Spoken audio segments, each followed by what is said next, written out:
Welcome to Celtic State of Mind. I'm Paul John Dykes, and today, once again, I'm joined by Colin Watt for our feature podcast, A Moment in Time. So, Colin, welcome back. Thanks for having us back on, Paul. It's always a pleasure. Could you tell us what is this week's moment in time? Today, we're looking back at a moment in Celtic history, and actually recent history, and it is the image of our now departed goalkeeper, Craig Gordon, as he collapses on his knees when Tom Rogic scores the winner against Aberdeen in the Invincible Scottish Cup final.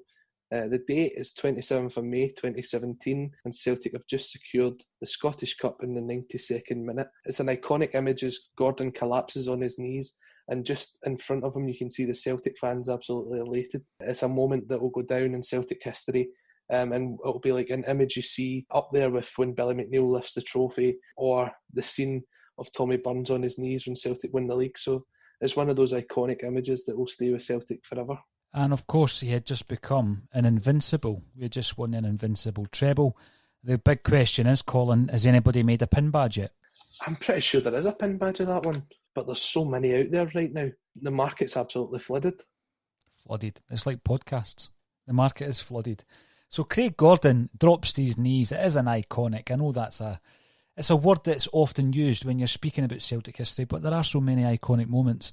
And I think the greatest thing about the GIF that you see on Twitter all the time is basically just this incredible movement in the background, which is the Celtic fans all celebrating, and you can pick guys out that are running down steps and people are getting thrown from row to row. And yeah, one of the greatest moments in Celtic's history, not just modern history. I know it did happen fairly recently, but in Celtic's history, and that was 3 years ago now, Colin. But when we're talking about Craig Gordon, we're talking about a guy who obviously came to Celtic late on in his career. And I mean, when that moment happened, he had been at the club already for some time, and he was 34 on the day of that Scottish Cup final. He had been through horrific injuries and more or less came out of retirement to play for Celtic. He'd been out the game for 2 years. And he had more or less accepted at one stage that he was going to get into coaching. He was helping out his mate Ian Murray at Dumbarton for a spell, and he was in training with Rangers as well. They didn't sign him. He came in, started training for Celtic. He became officially, I'm not going to say he was Ronnie Dyler's first signing. He was the first signing under Ronnie Dyler's tutelage, if you like. Because I doubt very much, when you look at the actual time frame, I doubt very much that Ronnie Dyler had anything to do with actually identifying and signing Craig Gordon. But he was the first guy in that pre-season. No, certainly, and it was a position that Celtic had looked to strengthen for a while. We'd always sort of look to get that solid number one. We had guys kind of coming in for spells. We'd lost Fraser Forster, who was, or probably is, and our listeners have confirmed he is the goalkeeper of the decade. So you were looking for someone to come in and really make a difference there. And when you look at Gordon's history, his international experience, the money that he'd moved for, the fact that he's made the best ever save in English football, it was certainly a smart move for Celtic at the time to take someone of his experience, especially when it was a free transfer. So if you look at Ronnie Dyler's signings, if you class Craig Gordon as one of them, he's probably one of his better ones.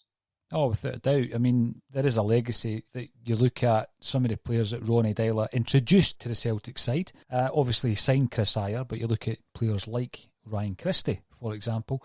And I know that when we spoke to John Hughes, John kind of indicated that he was more of a John Colin signing, didn't he? When we did the interview with John Hughes a couple of months ago, he was more or less saying it was Collins that was really pushing for Ryan Christie. Ronnie Dyler didn't seem all that interested. Don't know how much truth's in that. There's no reason not to believe Big Yogi. But there's also been the introductions of Callum McGregor and Kieran Tierney as well. So, yeah, Craig Gordon, a big success at Celtic. But previous to coming to us, as you've rightly said there, you know, he was Britain's most expensive goalkeeper when he went down to Sunderland. He had been at his boyhood team at Hearts, but he fell out with them under the Romanov leadership. That's the wrong word, isn't it? Leadership. Revolution. He was part of that Rickerton 3, wasn't he, with Presley and Hartley, and we got Presley and Hartley, and Sunderland paid £9 million for Craig Gordon. Prior to that, he had done the old Craig Levein thing. Levein had a wee relationship with Cowdenbeath, didn't he, and he used to send some players down there for loan spells, and Craig Gordon was one of them. So highly rated goalkeeper, and it was really just his knees. He had bad injuries to his knees and he was out the game. When he came in, he was undoubtedly our number one, because Foster quite soon after left for Southampton for £10 million. He was our number one right up until Brendan Rodgers came in. Now, what was the story with Rodgers? Rodgers didn't seem to rate him, and I think it was down to his kicking, wasn't it? And he brought in Doris de Vries. Exactly, that was it. And to be fair to Brendan in that sense, he did have a point. Gordon's distribution wasn't his key attribute. His key attribute was really his shot stopping. And some of his saves that he made over his time at Celtic were absolutely outstanding. And I think a lot of that probably comes from the guidance of Stevie Woods. I think we've echoed this so many times on this podcast, but Stevie Woods is probably one of the best coaches Celtic have had for the last 20 or 30 years. Is outstanding what he can do. So when you get someone like Craig Gordon, who's looking to get his confidence back, you know there's a good goalkeeper in there, because as you said, he was the British record transfer fee for a goalkeeper. Having him alongside Stevie Woods is just a perfect combination, and his shot stopping was outstanding. His distribution, I don't think he noticed it as much under Ronnie Dyler, but when Brendan Rodgers came in and he wanted to play out from the back, it just didn't work for him, and there were several occasions where we get caught out. Thankfully, I can't remember too many in big games, but he certainly wasn't one that was comfortable with the ball at his feet. I remember Andy Gorham being like that. You know, when the back pass rule actually came in, Andy Gorham and various others really suffered, didn't he? Mm-hmm. It's one of the parts of a goalkeeper's makeup that I suppose it can be worked on. I remember Woods working with Foster before the games and at half-time on his kicking. Remember that? But I think Gordon has quite rightly mentioned and given credit to Stevie Woods for training him so hard whilst he was at Celtic. And he really is a gem of a coach at Celtic Park when you look at the goalkeepers that he's worked alongside. So Brendan Rodgers at one point thinks he can bring in Doris de Vries and he would be Rodgers' goalkeeper, but it all went a bit sour. Remember, he was subbed off against Kilmarnock. De Vries I don't want to be too harsh on him because he didn't really get a lot of games for Celtic, but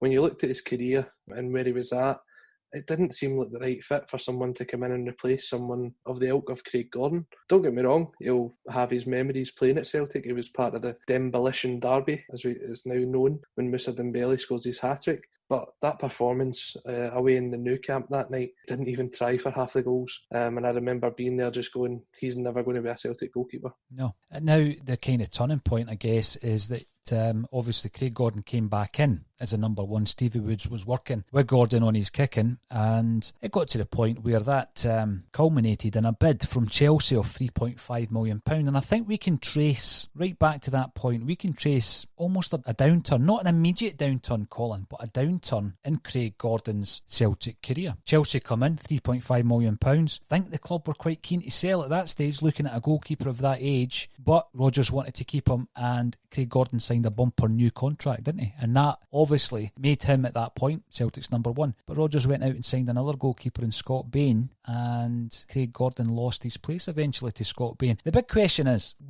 if we sign, and we're going to sign another goalkeeper, be that Foster or Hart, which we'll talk about in a moment, would Craig Gordon have been even the second choice? This is a question, Colin. Do you think he would have been the third choice? I think he would have been third choice. And I know for someone like Craig Gordon to have lost so much time out of the game with his injuries, to think that he's still got the chance to make a difference for a team, that just wouldn't have been enough for him. And you could see, especially when he did the interview with a radio station that I don't advise anybody to listen to, when he did that interview, you could tell he was really annoyed at the response that he got from Celtic. He thinks he's better than a third choice goalkeeper, but arguably when you get to that age and you look at the goalkeepers that are potentially in front of him, whether that be Foster or Hart and Scott Bain, who I think actually could have a long career at Celtic, then I couldn't see how he could be above any of those. I think what it comes down to the very same reason, Colin, that Big Jozo and Johnny Hayes left the club under normal circumstances, going for 10 in a row, keeping a strong squad. Jozo with all the experience he has despite his injury problems. Johnny Hayes, the ever dependable left back or left winger, depending on where he needs to play. These are the types of players that I'm pretty sure Celtic would have kept under normal circumstances. But we're not under normal circumstances. So when you're looking at a Craig Gordon who signed a bumper new deal when Chelsea were sniffing around, when Chelsea wanted to buy him for 3.5 million, I don't know how much Gordon was on, but it was above average, and we know that the average clue wage is 16 grand at Celtic. So let's say he was making more than 20 grand a week. Mm-hmm. So if Celtic thereafter make him an offer just now during this pre-season, which is a lesser deal, then I don't think you can complain in terms of where Celtic are as a business, as a football club under the current climate. Jozo Simunovic and Johnny Hayes didn't even get that option. You know, they were allowed to leave and they've had to go away and find themselves a club. I think Gordon, if you're going to stay here, you're going to get much lesser wages. He thought he was worth more, Colin. He's gone away to Hearts. Are Hearts matching the wages that he was wanting from Celtic? I find that hard to believe. I mean, that's an interesting point because obviously we've seen over the last few weeks how some of Anne Budge's friends have had made donations to the SPFL Trust. Mm-hmm. You wonder if there's any sort of investment coming in at Hearts. If they're dropping down into the Championship, which I believe they will be, then they will need some investment because they won't be getting the same amount of money coming in through the gates from the away supporters.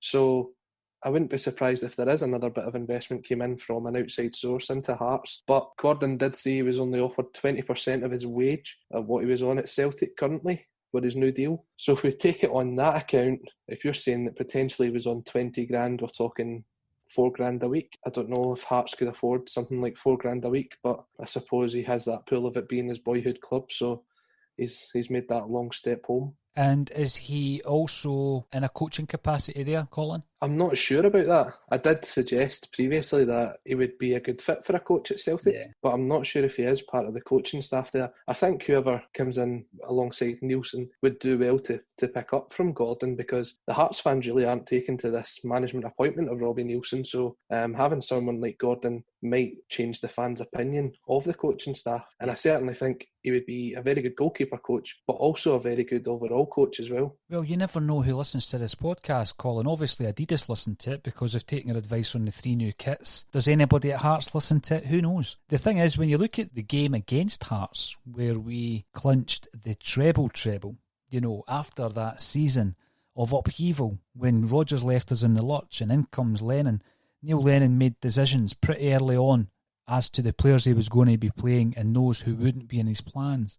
So when you look at the bench that day, you've got people like Jeremy Toljan, the Borussia Dortmund right back. He's on the bench. Doris de Vries, who we've already mentioned. Filip Benkovic, who probably would have been in most of our, first 11s if we were picking the best 11 players. He had these guys on the bench because he realised, and Oliver Buck didn't even make the bench that day, he realised that he was trying to build a side who he could play the following season. But interestingly enough, in goals that day was Scott Bain.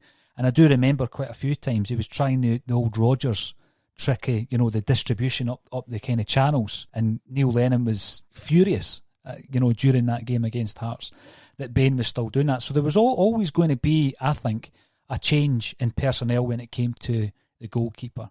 Neil Lennon had his ideas and he got his man in Fraser Forster. I've said it a few times on the pod, Colin. Fraser Forster's the best signing Neil Lennon's made in his second spell at Celtic. Would you agree with that? Definitely. And the links that we have with him at the moment are very exciting. I think we've spoken on this before. I really think there's a deal to be made permanently there for Fraser Forster to return to Celtic. I know there's some interest from down south, but when it comes to someone that's at the age that Fraser Forster's at, he's probably looking for a steady first choice position, not just to go and make up the numbers for a Champions League or a Europa League squad. And I think he's really found his home at Celtic Park, and I hope he returns for the 5th time. He's already the record holder, yeah. So the same kind of allure that Gordon might have for Tynecastle, Celtic Park may have that for Fraser Forster. If it was a decision between Forster and Joe Hart, maybe it's because we've seen so much of Fraser Forster at close quarters. I think both of us would go for the big man, Forster. If a deal can't be struck, Colin, is Joe Hart a reasonable alternative? I'll be perfectly honest with you. I don't think Joe Hart's good enough to be a Celtic goalkeeper.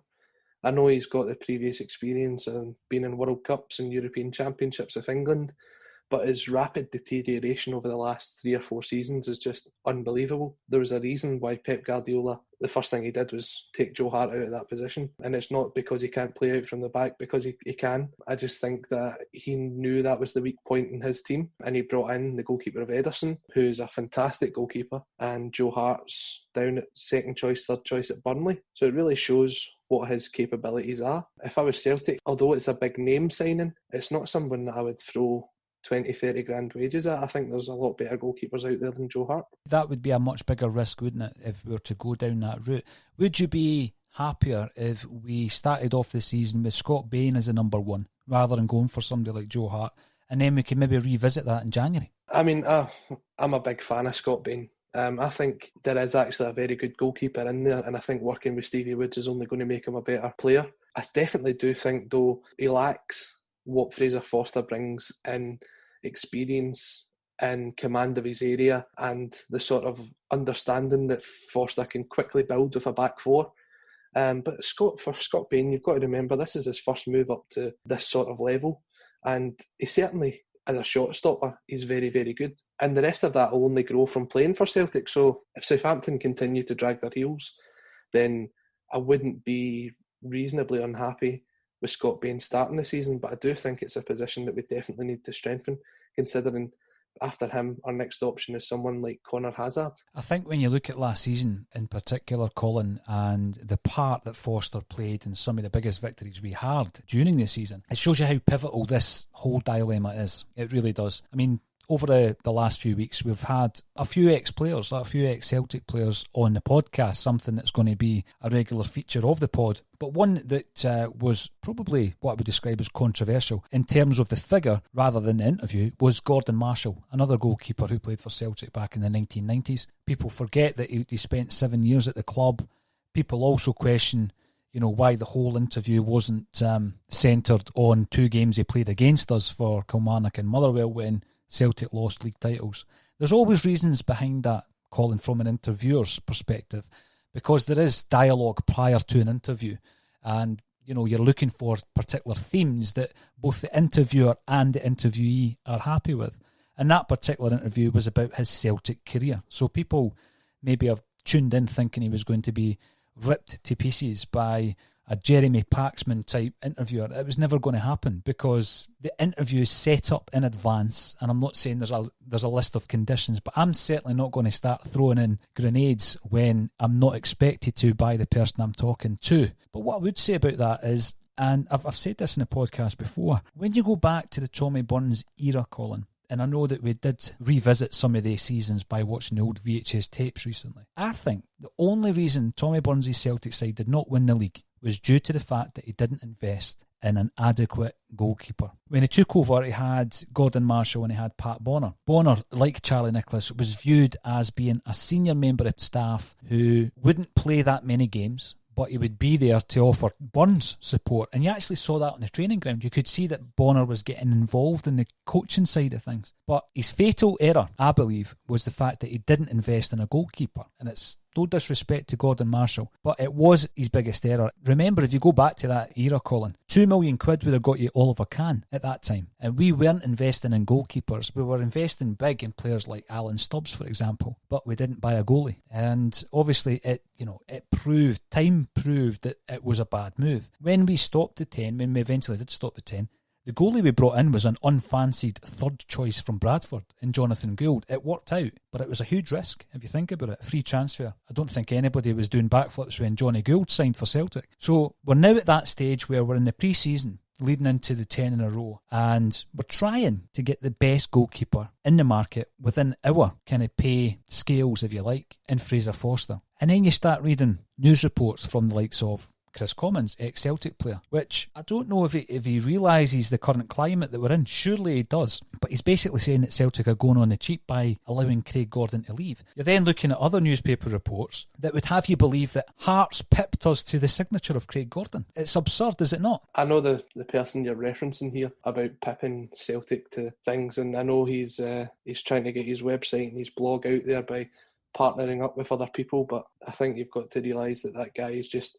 a Rangers diehard who wants to try and pass himself off as neutral, and I think most Celtic fans listening will know the Twitter account that we're speaking about there. The things that you see in the press, and Chris Commons I've spoken about before, it really baffles me, and it baffles me because there's a trend with that. With ex-Celtic players, when they go into the media, they seem to tell what they believe is the real story on Celtic. And to be fair, Chris Sutton and John Hartson did the exact same under Ronnie Deila. They gave Ronnie Deila hell when he was Celtic manager. The stuff that they would come out with, and Celtic fans will know exactly what I'm talking about right now, that he gave him a really hard time. And to be fair, I think it was one of the reasons why Ronnie Deila didn't last as long in the role, was because of the way that the media treated him, which at times I think was very harsh and very unfair. Ronnie Deila did a good job as Celtic manager, considering the circumstances he was put into, and the press really didn't help him out. Now, when you bring in someone like Brendan Rodgers, he's got this aura about him. He's known as an ex-Liverpool manager. He gets given that extra bit of time when things don't happen for him. When you lose your first game to a Gibraltar team, you don't wake up in the morning and see that you're going to get sacked. It's the same with Rangers at the minute with Liverpool's ex-midfielder Steven Gerrard. He's given so much time because of who he is and how the relationship he's built with the press over the years, and the press can really determine whether you're going to be a success or a failure. So reading these reports, everyone's got an agenda. Our agenda is a Celtic state of mind and what it takes to be a Celtic player, and I think if Celtic fans are really looking for the true story inside Celtic Park, they would do well to avoid these sorts of outlets. I think you're right, and you're right about a Celtic state of mind. It's all about what's best for the club. And I don't think keeping Craig Gordon on a much higher wage at this moment in time to potentially be the third choice goalkeeper is in Celtic's best interests. No. So when someone like Chris Commons, who knows the club, he knows the current climate, the football and global affairs, comes away with comments like that, it's quite hard to accept. It's difficult to accept. And in actual fact, I won't accept it because Craig Gordon's gone to a championship side in Hearts. Mm-hmm. Hearts are a basket case of a club, and they will continue to be, and Craig Gordon is welcome to that. He's done excellently well to get back to playing top flight football. He had some magnificent performances for Celtic and successes for Celtic. But at the same time, I don't think keeping him on a big wage was the right move for Celtic. So like Scott Sinclair before him, like Johnny Hayes, Jozo Simunovic and Ibu Kouassi, I wish them all the best, Colin, but it was definitely the right move for Celtic, for all of the above. Definitely, and then if you look at the team that played this game, that we're referencing as our moment of Celtic history, you've got guys like Mikael Lustig as well, who again was a guy that you thought maybe would have got an extra season at the team, but didn't, and that was purely down to the fact that he was on a high wage and he wouldn't cut it down, which is fair for him if he thinks he can get the money elsewhere, and Celtic's not offering that sort of wage. Fair enough. Guys like Kieran Tierney, who moved on to better his career, and I think he might regret that now, considering he's moved to Arsenal, and how they look as if they're not going to finish in the European spots this year. But guys like that, they move on in their career. Players are worth what they believe they're worth. There's no way that a club or a fan can determine a player's worth nowadays. Craig Gordon thought he was worth more than the third choice goalkeeper at Celtic. That's his decision. He's moved on to Hearts. He will be the first choice there because their goalkeepers last year were absolutely honking, and he'll see out his career at his boyhood club, and who can grudge him that? No, exactly. It's the comments in the press, and I think his latest comments were far more complimentary. He's got the move he wants, and that's fine. When you look at the players that have gone out, I don't think there's any question about whether or not they should have gone out. I just think that under different circumstances where we've got maybe a more bloated squad, where there's more money to go around, Colin, and we're being less parsimonious when it comes to the funds, we might have kept a couple of the guys, Gordon included, but under the circumstances they've gone, and Celtic will be looking to obviously bring in the guys that Neil Lennon has identified. There was an interesting conversation amongst the Axom team just over the last few days, talking about some of the other fringe players that perhaps big money's been spent on. And there's four of them in my mind: Klamala, Soro, Bayo and Shved, who have contributed little. I'm not writing them off, Colin, but they have contributed little. Combined, all four players. Do you see Celtic looking to utilise these fringe players now that, as I say, we're in a situation where we might basically be looking at it again in January before we spend big, will we be looking at playing some of these guys? I know Klimala came back for pre-season looking like a bit of a machine. Yeah, I mean, it's interesting when you look at it like that, because we don't know how this transfer window is going to play out. It's going to be one of the more interesting transfer windows. I don't even know if there's a start and finish date confirmed across Europe yet, so we're probably going to start the season probably midway through this transfer window. And it might give guys like Lennon the chance to try out Klimala and Bayo and Shved and then make a decision on them, having given them some game time at the start of the season. So it's certainly an interesting prospect going forward to see what these guys can do. Callum McGregor has spoke lyrical about Klimala, how he's put on some muscle, how he's looking very good in training. And that sort of transformation reminds me of someone we spoke about earlier in Ryan Christie. Christie kind of was a bit of a skinny kid when he joined Celtic, and he went away for his loan spell up at Aberdeen and came back and really hit the gym hard, and he certainly grew into that position within the number 10 spot at Celtic, and you can see the development in him and how it's made him a better player, and you can only hope that that's the same as what happens for Klimala. Well, if you're looking at the four of them, and we can't write off Soro because none of us have seen him playing, Colin, but of the four, I think we'd be doing well to get one who will make an impact, who will come into the side, play games, make an impact. At the moment, it's looking likely that it will be Klimala. I mean, we've seen a wee bit of Shved.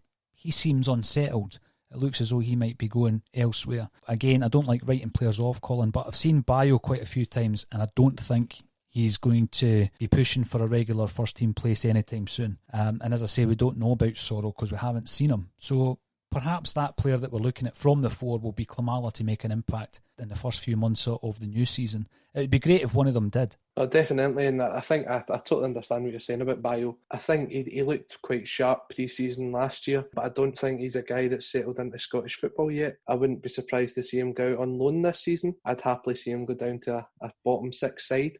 I think he would do a lot of damage against some of the big teams if he gets the chance. If you look at guys like Ocampo, who was at Hamilton, guys like that, I think Bayo could do a similar type job, and it might introduce him into Scottish football. So players continue to leave Celtic. There's been a few names touted about, Colin, but we shall wait and see as to who Neil Lennon sees fit to wear those 3 glorious Adidas kits that were waiting to be unveiled as well. Any word on when that might happen, Colin? Well, I seen a tweet the other day. It looks as if it came straight off Adidas's website that they'll be on sale in August. Great stuff. That would be interesting. They're looking good. A bit of a wait, but I'm sure, having looked at the pictures, that will certainly be worth it. And if we see the queues outside the likes of Primark and Sports Direct as the shops reopened up in Scotland today, then just picture what it's going to be like outside the Superstore when those kits go on sale. All that's left for me to say is thank you once again for joining me on A Celtic State of Mind. Thank you once again.